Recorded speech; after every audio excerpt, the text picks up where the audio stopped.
آج وہ افواج پاکستان کے ساتھ اظہار یکجہتی کے لیے یہ ایک سیمینار جو ہے اس کو ارینج جو ہے کیا گیا. تو میں سمجھتا ہوں کہ 9 مئی کے بعد پاکستان کے عوام، پاکستان کے علماء مشائخ اور ہماری مائنارٹی کمیونٹی اور خاص کر ہمارا نوجوان چٹان کی طرح افواج پاکستان کے ساتھ کھڑا ہے.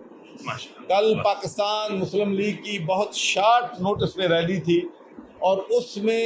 ہزاروں نوجوانوں نے اس میں شامل ہو کر اور اپنے غصے کا اظہار کر کے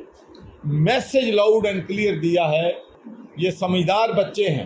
یہ ہمارا فیوچر ہیں، یہ ہمارا اثاثہ ہیں، یہ کسی کو بھی یہ اجازت نہیں دیں گے کہ وہ پاکستان کی افواج پاکستان پہ حملے کریں. اور ایک بات میں اور کہنا چاہتا ہوں کہ جس سے سب سے زیادہ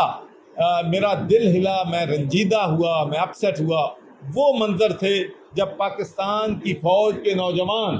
سڑک پر جا رہے تھے، کسی پہ حملہ نہیں کر رہے تھے، کسی طرف گن نہیں کی ہوئی تھی. جب ان پر پتھر مارے گئے، ان پہ ڈنڈے برسائے گئے، اور میں ان کے حوصلے کو سلام پیش کرتا ہوں کہ انہوں نے آگے سے رسپونڈ نہیں کیا. ورنہ ایک فوجی، یہ 2000 آدمی، ہمارا ایک بہادر نوجوان فوجی ان 2000 بلوائیوں کو ٹیک آن کر سکتا تھا،